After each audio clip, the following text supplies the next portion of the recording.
I'm Hannah Moore, CFP, a practicing financial planner and educator. I'm on a mission to change the way people think and talk about money. Let's get started.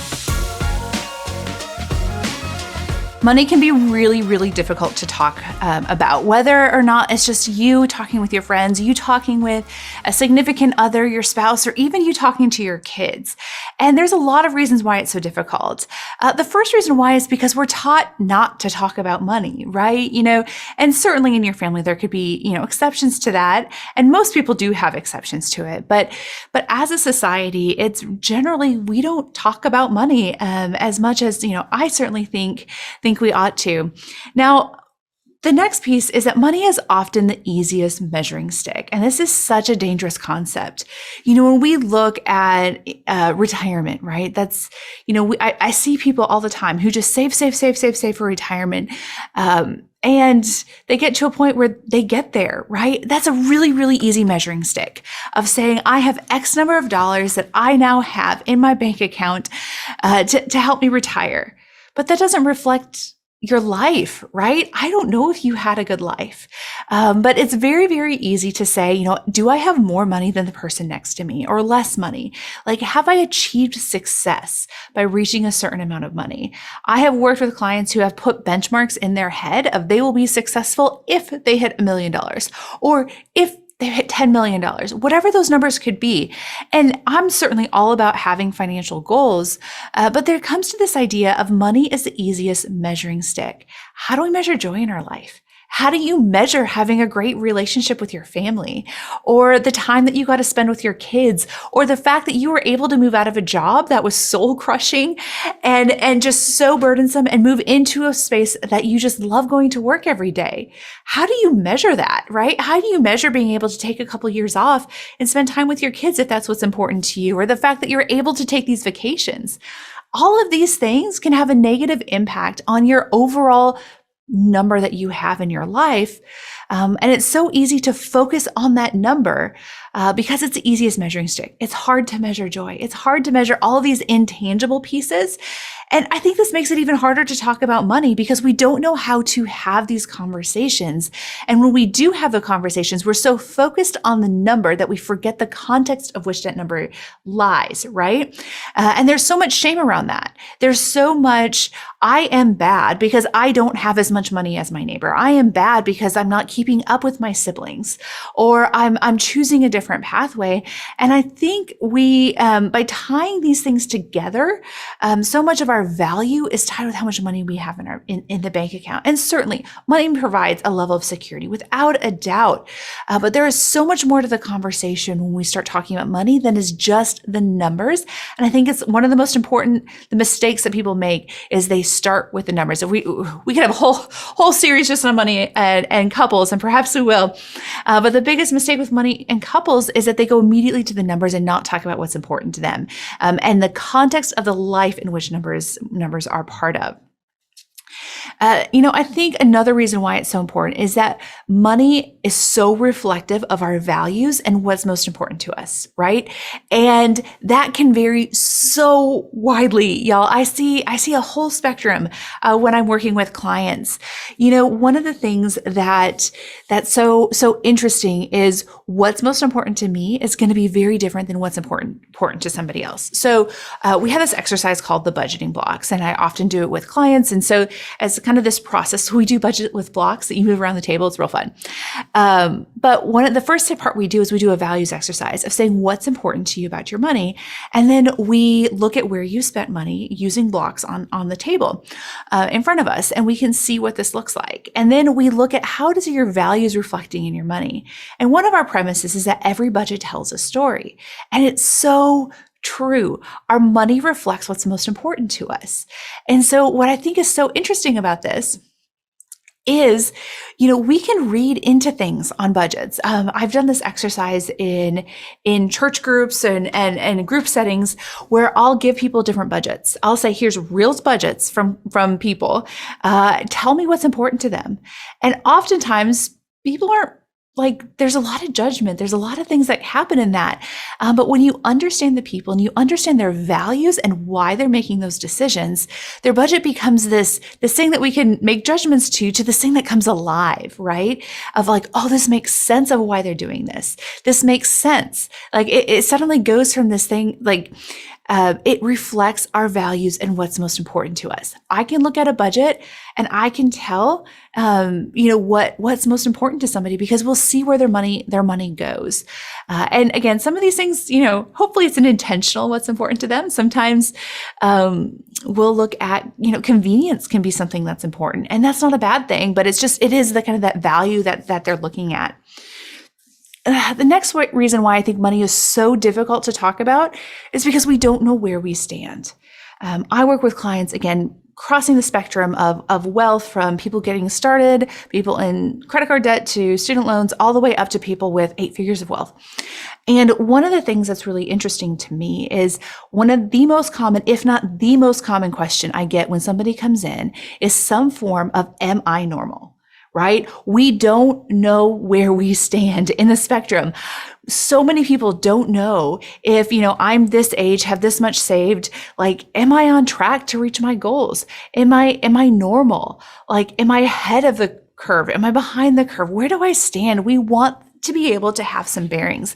Money is very, we fly blind because we don't talk about it as a society.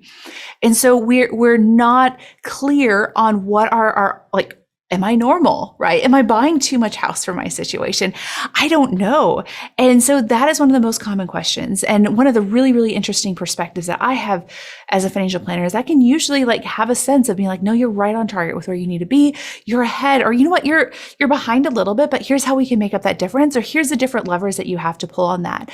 And so I think it's very disorienting to not have a sense of, am I on track and am I normal for somebody in my situation? So I think that is one of the other reasons why it's so difficult to talk about money.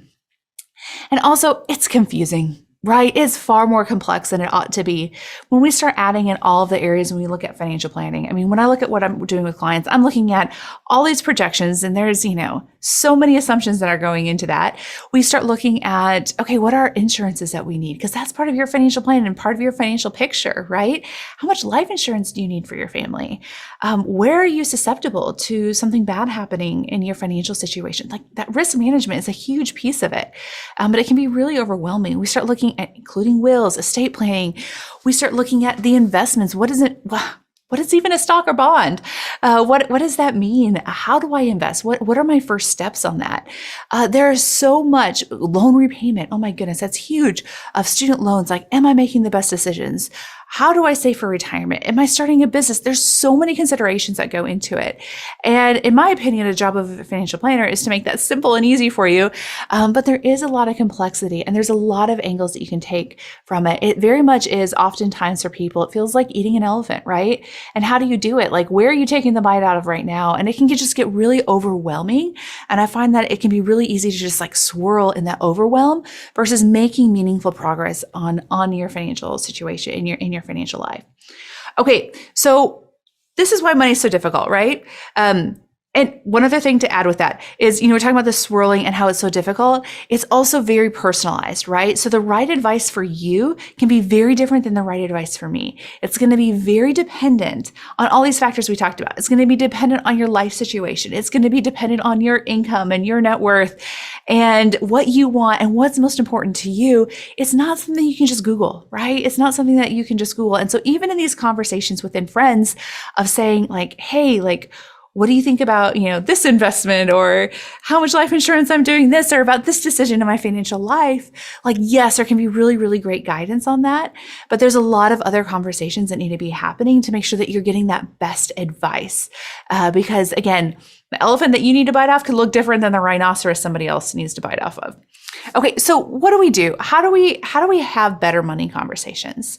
So the first thing is to simply start practicing, right? Start practicing with your friends or family, with your kids, whoever that may be for you, whoever you feel comfortable with it. And I'm not saying that you have to disclose your whole financial situation. There is an appropriate time for that, and maybe we can talk about that later. But start having these conversations, and these conversations can look It can be really simple because this isn't just about changing the conversation. It's changing our mindset with how we're thinking about money, right? So instead of saying, I can't afford this, shift that conversation of saying, I'm choosing to value this over this. And that's why I'm making that decision. One of the really powerful things that's been powerful for me is I see people who make very different financial decisions than I do. And certainly on social media, that can be compounded by a lot. But we can reframe some of this comparison that's out there. Instead of looking at, am I measuring up, right? Because money is the easiest measuring stick. Am I measuring up to other people? Instead, flip it. Say, what is it that they value that I don't place as high a value on? What is it that I value that's higher than what they're valuing? And this isn't a judgment center. It's being able to distinguish between the choices that you're making, the story of your money and the story of your budget and the story of your life and how it's going to be different than their story. And being able to just draw some distinctions on that is really, really powerful because it's going to help give you the confidence of saying, you're right. You know, one of the things they say, saying no is really important because by saying no, you're saying yes to other things. And it's really important as we're going through our lives is that we're able to say yes to the things that matter to us most and no to the things that don't matter to us most. And knowing that your yes is maybe somebody else's no, and that's a really, really good thing. It's a really, really powerful thing to know about yourself. One of the things I found is that my clients who live by this, who live, their money is aligned with their values, and money is aligned with what's most important to them, they are living wealthy. That's what they're living wealthy. Money is not this huge source of stress. It's a source of place where that allows them to live their life. They find joy in it. And this does not mean that they have millions and millions of dollars. Certainly in some cases that's true. But it means that they're able to let their money help support their life. So reframe how you're thinking about money. And that can simply be next time you see somebody and you're comparing yourself, flip that conversation. What are they valuing that I don't value? What do I value that maybe they don't value? And again, it's not a judgment.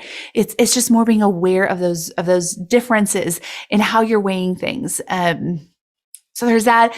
And then also, I mean, obviously talk to a financial planner, get clear on what it is that your financial situation, get a clear to-do list, get a clear idea of what it is that you need to do in your financial life, to make progress, to help understand, what is it that you want to accomplish and what are the steps that you need to get there. Now that can be done certainly by talking to a financial planner, or it can be getting really clear about what your current situation is. You would be surprised at the number of people who come into my office.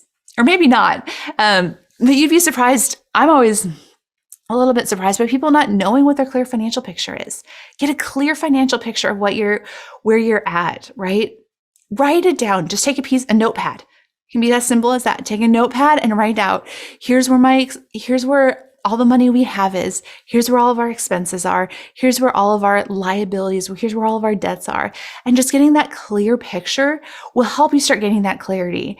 Because again, that clarity is so incredibly important. Because then if you're biting off and you're eating an elephant or eating a rhinoceros or a giraffe. I should probably stop with that analogy. But I hope that helps you guys get some sense of why I think talking about money is so difficult, and just some really, really tangible things about what you can be doing right now to help ease this conversation for you, for those around you, and for your family. Because let me tell you, money doesn't have to be difficult. Money can be light. It can be a joy. It can be something that just flows in your life. And if it's not flowing now, I promise you, start taking these little steps and you can reach a point to where money can be an ease and it can be a joy. Even if money is tight and even if you're having to do hard things, it can still be a place that reduces stress in your life and doesn't just add and compound stress for you. So I hope that's helpful. Love to hear your guys' thoughts on this. Thanks all. Thanks for listening to this episode of Everyday Money with Hannah Moore. If you like what you heard, subscribe and check out livewealthynow.com. We have a lot more resources to help you live wealthy now.